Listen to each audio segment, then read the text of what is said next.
قابل صد احترام سامعین کرام، سیدنا ابو رمسا رضی اللہ عنہ سمجھدار بچے صحابی ہیں۔ یہ اپنا واقعہ بیان کرتے ہیں کہ میرے والد گرامی نے میرے ہاتھ کو پکڑا اور مجھے لے کر کے رسول اللہ صلی اللہ علیہ وسلم کی طرف چل دیے۔ انہوں نے ابھی تک رسول اللہ صلی اللہ علیہ وسلم کی زیارت نہیں کی تھی، آپ کو دیکھا نہیں تھا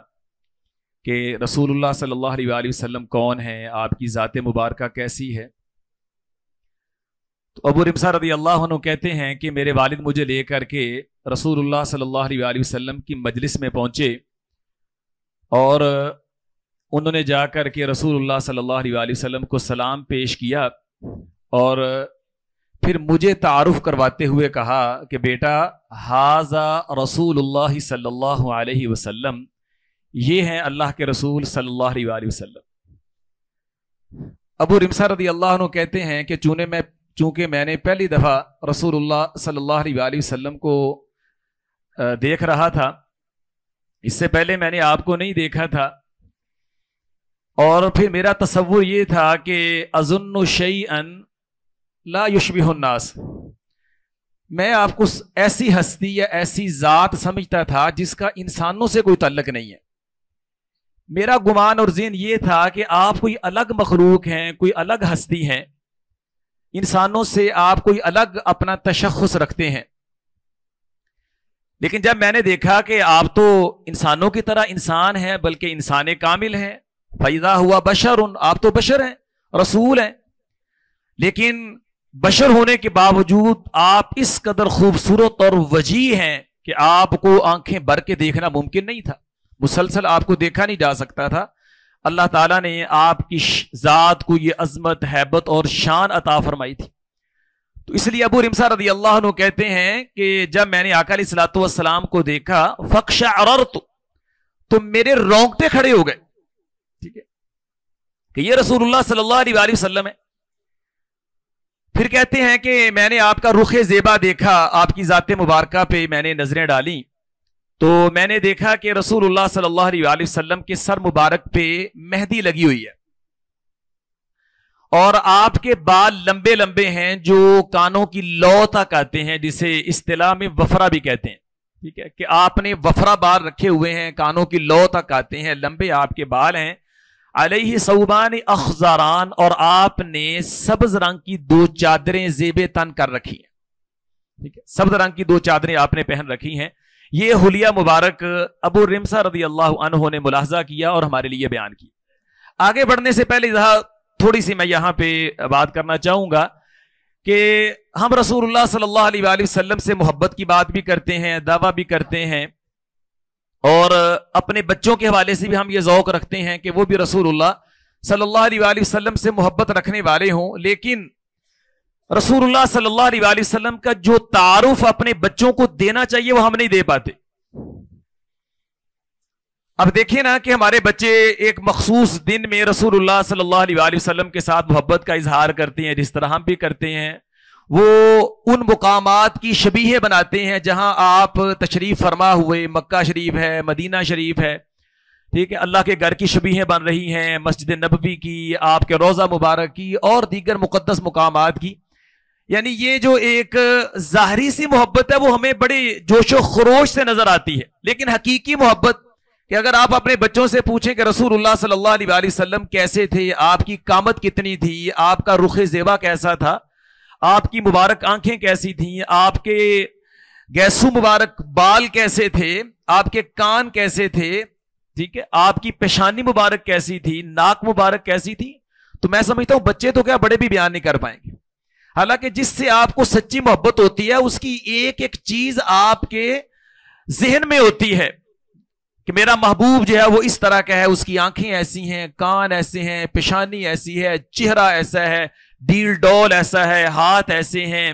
اور پھر اسی طرح پاؤں ایسے ہیں، لباس ایسا ہے، یہ ساری چیزیں ہوتی ہیں۔ تو یہ جو اصل چیزیں ہیں وہ ایک سائیڈ پہ چلی گئیں، اور جو وہ چیزیں جن کا محبت سے خاطرہ تعلق نہیں ہے بلکہ ایک طرح کی بے ادبی کی طرف چلی جاتی ہیں، کہ بچے آپ دیکھیں گے نا وہ ایسی جگہوں پہ جو کہ نامناسب ہیں وہاں پہ ان مقدس چیزوں کی شبیہیں بنا رہے ہوتے ہیں، اور پھر یہ ہمارا فرض بنتا ہے کہ بچوں کو یہ چیزیں بتائیں. میں اور آپ اگر جائزہ لیں کہ ہم نے کبھی اپنے بچوں کو بٹھا کر کے اس طرح رسول اللہ صلی اللہ علیہ وآلہ وسلم کا حلیہ مبارک ان کے سامنے کبھی بیان کیا کہ بیٹے یہ ہمارے رسول تھے صلی اللہ علیہ وآلہ وسلم, ٹھیک, آپ اس طرح کے تھے, آپ کا اتنا قد مبارک تھا, بھائی آپ کی اس طرح کی پیشانی تھی, آپ کا چہرہ مبارک ایسے تھا, داڑھی مبارک ایسے تھی, مبارک ہونٹ, خوبصورت ہونٹ آپ کے ایسے تھے, آنکھیں ایسی تھی, ناک مبارک ایسی تھی, رخ زیبا ایسا تھا, ٹھیک ہے, آپ کا حلیہ, ٹھیک ہے, یہ آپ نے ہم نے کبھی بیان کیا؟ تصور بھی نہیں ہے, ٹھیک ہے. تو محبت کیسے پیدا ہوگی بھائی؟ جب اس طرح کی چیزیں آپ کے اور میرے سامنے ہوں گی, ہم بچوں کو آگے ڈیلیور کریں گے تو صحیح معنوں میں حب رسول پیدا ہوگی. تو صحابہ کرام خود بھی ایسی چیزوں پہ توجہ دینے والے تھے اور اپنے بچوں کو بھی اس طرف راغب کرنے والے.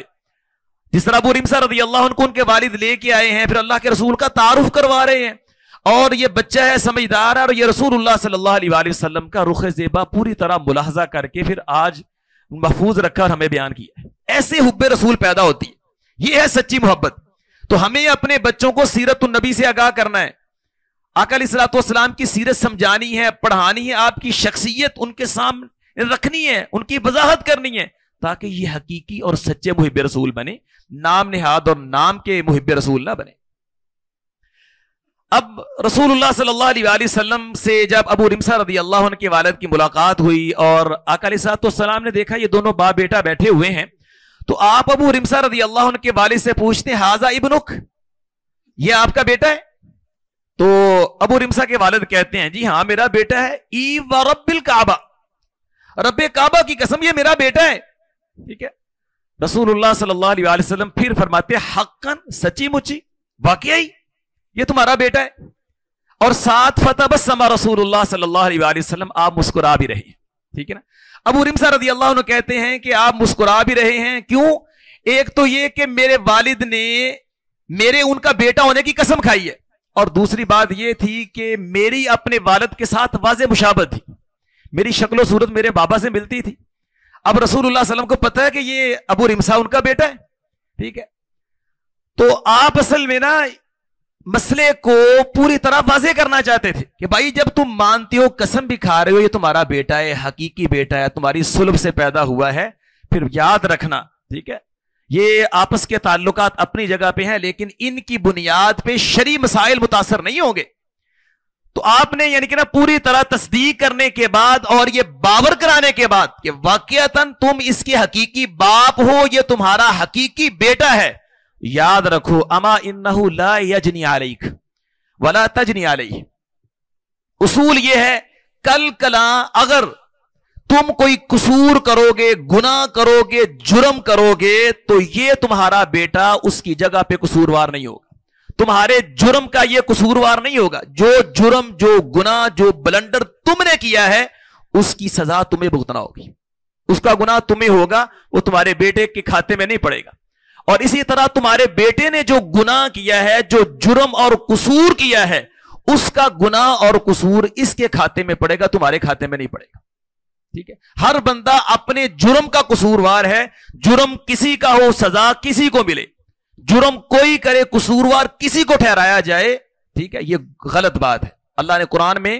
اس کی نفی کر دی ہے, اور جو آیت میں نے پڑھی آقا علیہ الصلوۃ والسلام نے پھر یہی آیت پڑھی, وَلَا تَزِرُ وَازِرَةٌ وِزْرَ أُخْرَى, کوئی بوجھ اٹھانے والی جان کسی دوسرے کا بوجھ نہیں اٹھائے گی. ہر کسی نے اپنا بوجھ اٹھانا ہے, جو کرے گا وہ بھرے گا, کرے کوئی برے کوئی, یہ اسلام کا قاعدہ نہیں. اور ہمارے یہاں عام طور پہ اس حوالے سے, یعنی زمانہ جاہلیت میں بھی ایسے ہی تھا